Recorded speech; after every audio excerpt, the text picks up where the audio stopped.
liebe Muslime, die sich hier zum Freitagsgebet versammelt haben. Allah Azza wa Jalla beauftragt seinen Gesandten Muhammad sallallahu alaihi wasallam wegen einer sehr ernsten Angelegenheit. Und dass er die Menschen mit dem frohen Botschaft ankündigen soll, übermitteln soll. Die frohe Botschaft, der Allah glaubt, ihm Zugehörigkeit schreibt, seine Gesetze und Gebote ausführt und gläubig ist, gehorsam ist, so wird er das Paradies bekommen. So wird er Allahs Wohlgefallen haben, so wird er von der schmerzlichen Strafe der ewigen Höllenfeuer befreit werden. Und er soll auch die Menschen ermahnen.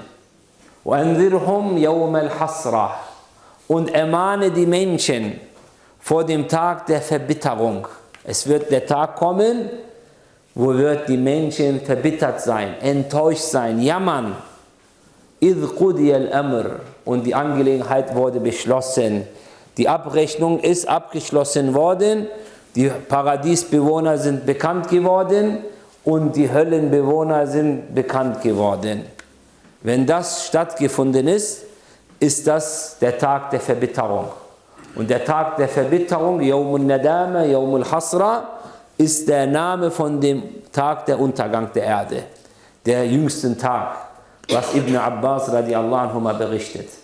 Deshalb, liebe Geschwister in Islam, der größte Verlierer, sagt Allah Azza wa Jalla, sprich, diese größten Verlierer sind diejenigen, die sich selbst und ihre Familien am jüngsten Tag zu den Verliererseite zugeschrieben haben durch ihre Taten.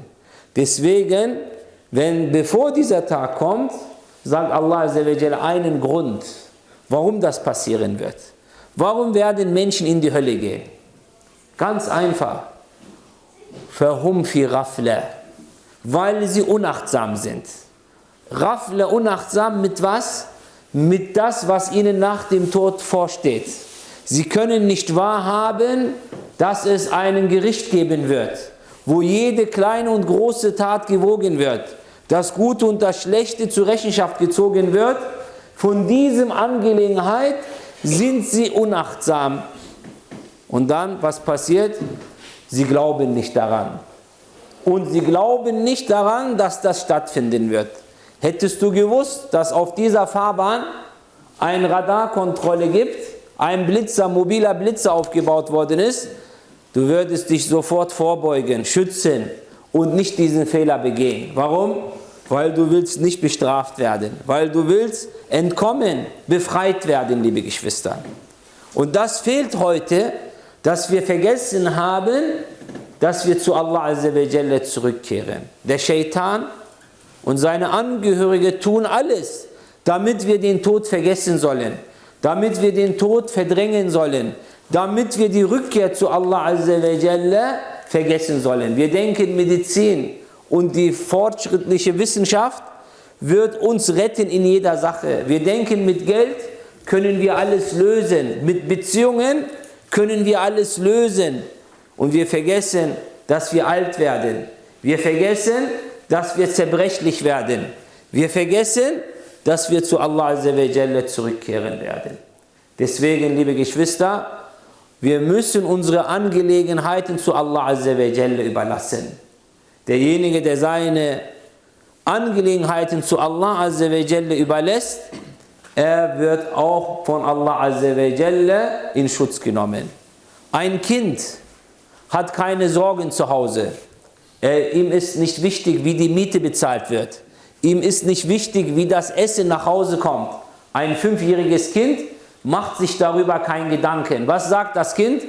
Ich habe einen Vater, er kümmert sich an alles. Für meinen Schlaf, für mein Wohl, für meine Schule, für meine Kleidung, für unsere Essen und Trinken. Wie ist es dann, wenn der gläubige Mu'min weiß, er hat einen Herr Allah, Rabbul Alamin, der immer für ihn da ist. Wenn er ihn ruft, er wird kommen. Wenn er was verlangt, er wird ihm geben. Wenn er was sagt, er wird antworten. Deshalb, liebe Geschwister in Islam, viele von uns vergessen, dass wir Allah Azza wa Jalla haben. Und dass wir sollen unsere Angelegenheiten ihm überlassen. Denn Allah berichtet in Qur'an und Karim über Propheten, die ihre Angelegenheiten Allah überlassen haben und haben gesagt, ich überlasse meine Angelegenheit zu Allah, denn Allah ist der Beobachtende, der Sehende über seine Diener. Was antwortet Allah Azza wa Jalla? So hat Allah seine Angelegenheit übernommen und ihn geschützt vor den List der Ränken der Feinde. Deswegen, liebe Geschwister, als Muslim, wir brauchen Allah Azza wa Jalla. Wir brauchen Qur'anul Karim. Allah Azza wa Jalla hat durch Qur'anul Karim uns seine Zeichen gesprochen. Über diesen Universum, er hat uns seine Zeichen gezeigt.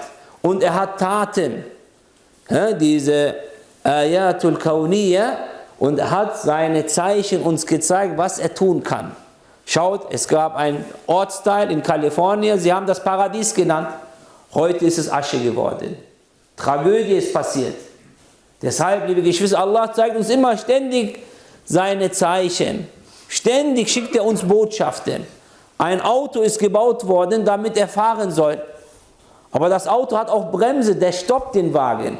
Wieso baut man in einem Auto eine Bremse? Das Wagen ist doch gebaut worden, damit er fahren soll und nicht stehen bleiben soll.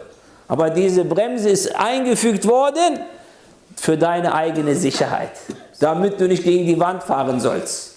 Deswegen, wenn du vergisst, ohne Allah zu leben und wenn du nicht bremst richtig, rechtzeitig und zu Allah keine Reue tust und ihn nicht anerkennst, so wirst du verloren gehen. Deswegen sagt in Qur'an und Karim Allah Azza wa Jalla ein Koranvers in Surah Al-Imran, sagt, zu den Menschen wurde gesagt, als die Menschen zu dieser Gruppe gesagt hat, auf euch haben ein Schar von Menschen sich gesammelt, um euch zu vernichten. So fürchtet euch. So haben sie reagiert und gesagt, indem sie ihre Iman gestärkt haben gesagt, uns genüge Allah. Hasbunallahu wa ni'mal wakil. Uns reicht Allah und er ist der beste Schutzherr. Das heißt, Hasbukallah ayyuhal mu'min. So sollst du wissen, dir reicht Allah vollkommen, wenn du wirklich gläubig bist. Weil Allah sagt, wer das glaubt, liest den nächsten Vers. Sofort das nächste Vers sagt, so hat Allah ihre Angelegenheit übernommen und ihnen ist kein Schaden gekommen. Und sie haben gerettet und haben Allahs Wohlgefallen erreicht. Ist sehr, sehr wichtig, liebe Geschwister. Ein anderer Beispiel, Kummer. Der Mensch hat Ängste, hat Fallen vor ihm gestellt und hat Kummer und Sorgen. Wenn wir schauen über Kummer und Sorgen, was sagt Allah Azza wa Jalla? Und was sagt heutige Medizin? Die Seelenforscher, die mit Psychologie arbeiten, sie sagen, Kummer hat keine Quelle. Kummer entsteht plötzlich. Wir wissen nicht, wie wir das heilen können. Und Allah Azza wa Jalla, diese Gham, diese Kummer und Sorge, hat uns in Qur'an und Karim erklärt, wie wir das lösen können. Wie wir das lösen können. Indem du dich zugehörig schreibst. Die Wissenschaftler sagen, Mediziner sagen das, du kannst den Kummer lösen, wenn du hast eine Zugehörigkeit. Du sagst, ich gehöre zu denen. Wer hat Kummer? Der nicht mehr weiß, zu wem er gehört. Warum hat er diese Kummer und diese Depressionen? Weil er findet nicht mehr einen Ort, zu wem er gehört. Und Allah Azza wa Jalla berichtet das in Qur'an und Karim über einen Propheten Yunus a.s. Er dachte, er darf sein Volk vermeiden, weil sie ihm nicht zugehört haben und hat alleine Entscheidung getroffen, ohne den Rat von Allah zu nehmen und dachte, das wäre ihm erlaubt und hat sein Volk vermieden, ist weggegangen von denen. So hat Allah Azza wa Jalla ihn in den Bauch des Fisches reingelassen, in die Dunkelheit, und dort, er hat eine Kummer und Sorge, hat sofort Geständnis gemacht, dass er Unrecht getan hat und dass er zu Allah Azza wa Jalla zurückkehrt, indem er die Gottanbetung nur ihm einzig allein zuschreibt und seine Größe und Mächtigkeit und seine Fähigkeit akzeptiert hat, hat er gesagt, La ilaha illa anta subhanaka inni kuntu minal zalimin. Er hat sich zu wem zugeschrieben? Zu Allah. La ilaha illa anta. es gibt keinen wahren Anbetungswürdigen außer dich, ja Rab. So hat Allah Azza wa Jalla geantwortet. So habe ich seine Sorge weggemacht und habe ihn gerettet. Und so werde ich jeden Gläubigen retten. وَكَذَلِكَ نُنْجِي الْمُؤْمِنِينَ. Und so werden wir alle Gläubigen retten. Und das fehlt uns heute, liebe Geschwister. Wir lesen nicht Koran, wir verstehen nicht Koran, wir versuchen nicht unsere Zeit mit Koran zu verbringen, noch kennen wir unseren Propheten a.s. Du musst nicht ein Experte sein, du musst nicht ein Alim sein. Wallah, lebe Islam. Lebe Islam einfach. Du musst nicht predigen. Lebe deine Gebete. Faste deine Ramadan. Halte dich ehrlich. Sei nur ehrlich in deiner Gesellschaft. Und die Leute werden sich ändern und befreien von den Kummer und Sorgen, von den Ängsten, von den Fallen. Indonesien, heutige Indonesien, besteht aus 13.000 Inseln. Hat 13.000 Inseln. Jede Insel hat Einwohner, ist bevölkert, ist voll mit Menschen. 250 Millionen Menschen leben. Wisst ihr, wie viele Leute ihnen Dawa gemacht haben? Vor ungefähr 900 Jahren, 1000 Jahren sind 9 Geschäftsleute gegangen. 9 Leute. Wie haben sie geschafft, 13.000 Inseln zu besuchen? Oder haben sie nur gelebt? Nur leben sollst du. Lebe Islam. Du brauchst nicht zu Hause zu predigen. Wenn du jeden Tag Wudu nimmst und Esan liest, zum Gebet aufrufst, deine Kinder werden zum Gebet kommen. Sollst du nicht nur erzählen und das Gegenteil machen. Heute wir erzählen und tun das Gegenteil, liebe Geschwister. Wir leben nicht, das ist unser Problem. Deswegen möchte ich meine Khutbah heute beenden mit einem Vorbild. Allah Azza wa Jalla hat diese Person Vorbild gemacht. وَضَرَبَ اللَّهُ مَثَلًا لِلَّذِينَ آمَنُوا. Allah sagt, Allah hat ein Beispiel gemacht für die Gläubigen. Wer ist der Beispiel? Imra'a, eine Frau. Aber welche Frau? Imra'at Fir'aun. Die Frau vom Pharao. Sie ist schon Königin. Sie besitzt schon alles. Ihr Mann sagt, er ist der Gott. Wal'iyadu billah. Unter seinen Füßen fließt das Nil von Ägypten. Ihm gehört die Reichtümer von Ägypten. Er hat Sklaven. Er lässt aufhängen, wem er möchte. Er versetzt, wem er möchte, wie er möchte. Die Frau kann sich alles leisten. Aber diese Frau folgt nicht diesem Mann. Zweifelt, dass er Gott sein kann. Und glaubt eine Sache, was verborgen ist, was man nicht anfassen kann. Sie hat schon Palast. Sie hat schon Haus. Sie hat schon tausende Bedienstete. Sie hat schon alles erreicht, dass die Leute sie sogar anbeten können. Aber sie glaubt nicht daran. Sie glaubt nur einer Nachricht, was reif ist, verborgen ist, liebe Geschwister. Wo ist dein Iman? Und Allah sagt, schau, diese Frau von Fir'aun ist für dich ein Vorbild. Nimm sie als Vorbild, wenn du wirklich glaubst. Und erzähl das deinen Frauen. Unsere Frauen heute wollen Marken, wollen Taschen, wollen Stadt spazieren, wollen die Königin X und Y, die Prinzessin X und Y nachahmen. Und Allah sagt, schau, ich zeige euch eine Königin. Sie will Allah haben. Als sie gesagt hat, إِذْ قَالَتْ رَبِّ ابْنِ لِي بَيْتًا عِنْدَكَ بَيْتًا فِي الْجَنَّةِ. Baue mir bei dir ein Haus im Paradies. Sie hat schon Palast. Sie sagt, nein, das ist nicht das ewige Leben. Das ewige Leben ist bei Allah Azza wa Jalla.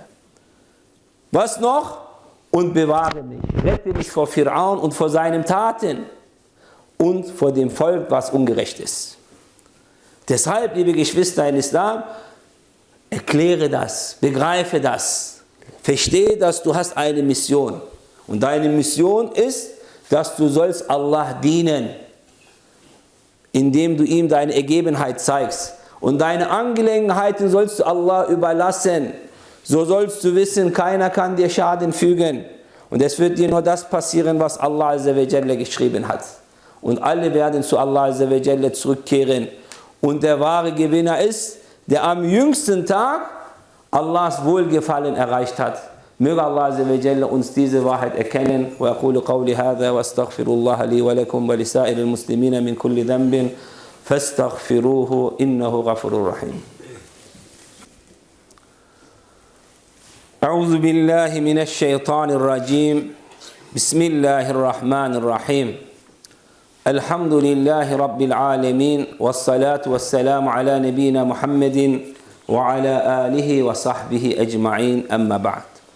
Deswegen, wer ist dein Vorbild? Wem nimmst du zum Vorbild und an was glaubst du? Glaubst du nur an das, was du siehst? Oder glaubst du die Nachricht von Rabbul Alamin? Der Herr der Welten hat dir eine Nachricht geschickt, dein Schöpfer. Und der hat dir alle Zeichen gegeben, dass er existiert. Er hat jede logische, natürliche Charakter dir gegeben, die du ihn finden kannst. Du musst nur den ersten Schritt machen und deine Ehrlichkeit zu ihm zeigen. Sei mit Allah ehrlich. Deswegen, du kannst in der Religion nur überleben, in diesen Zeiten, wo ganz schwer ist. Und wir sehen, wie schwer es ist, muslimisch zu bleiben, weil die Zeit ändert sich so schnell, unsere Jugendlichen ändern sich so schnell. Keiner will mehr den anderen respektieren, keiner hat mehr Geduld auf den anderen, keiner interessiert sich mehr für den anderen. Nur in einem Jahr in Jemen sind über 85.000 Kinder gestorben und keinem interessiert das mehr, was in den islamischen Ländern passiert. Ihr seht das selber. Und trotzdem, wir Muslime behaupten, dass wir wären Gottes auserwählte, Gottes nahe Menschen. Wie bist du Gott auserwählt und du bist hast nicht die Taten des Propheten a.s. a.s. hat sich Zugehörigkeit zugeschrieben lassen zu den Leuten, die an ihm glauben und ihm folgen. Und wer das nicht tut, er hat nichts mit ihm zu tun. Er kann nur behaupten, dass er was mit ihm zu tun hat. Aber Liebe bedeutet ihm gehorchen, ihm folgen und für seine Sache zu verbreiten, in schöner Art und Weise, ohne zu übertreiben.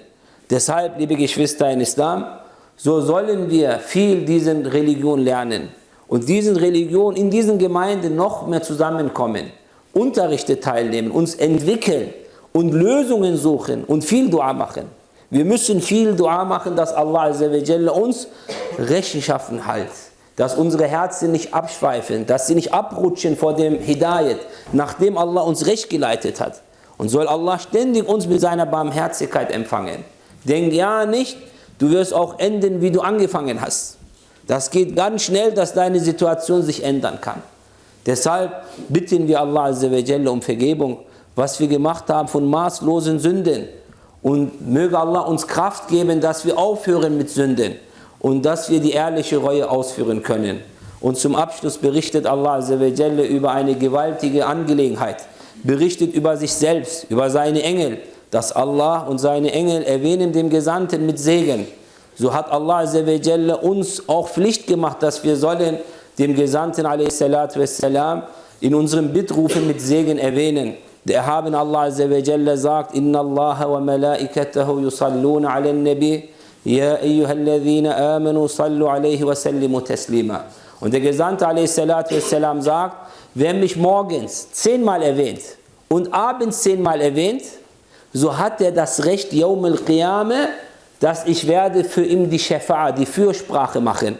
Das heißt, was ist schwer 10-mal zu sagen? Allahumma salli wa sallim ala nabina Muhammad. Allahumma salli wa sallim ala nabina Muhammad. Allahumma salli wa sallim ala nabina Muhammad.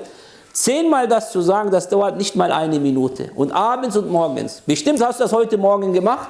Vergiss nicht am Abend zu machen. Dann hast du heute das Recht, die Fürsprache von Muhammad sallallahu alaihi wasallam zu bekommen. Und das ist das kürzeste Version, wie man das aussprechen soll. Allahumma salli wa sallim ala nabiyyina Muhammad.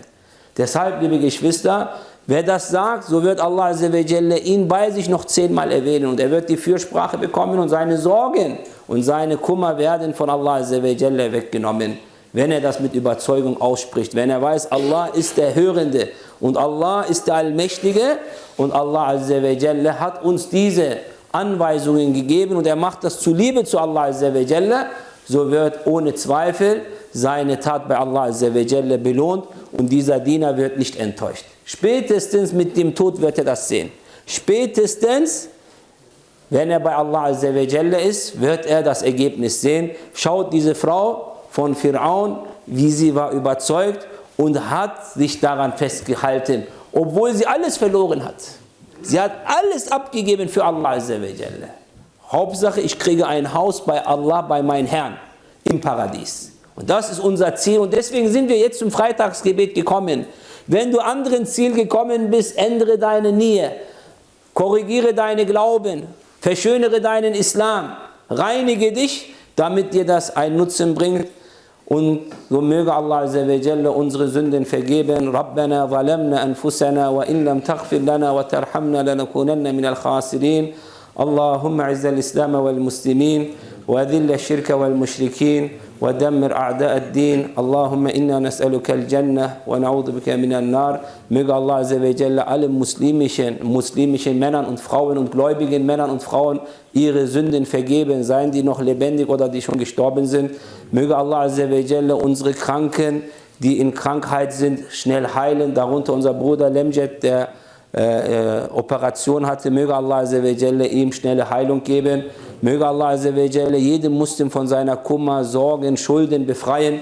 Möge Allah Azza wa Jalla uns zur Liebe zum Islam, zum Iman geben. ربنا آتنا في الدنيا حسنة وفي الآخرة حسنة وقنا عذاب النار والحمد لله رب العالمين وأقم الصلاة.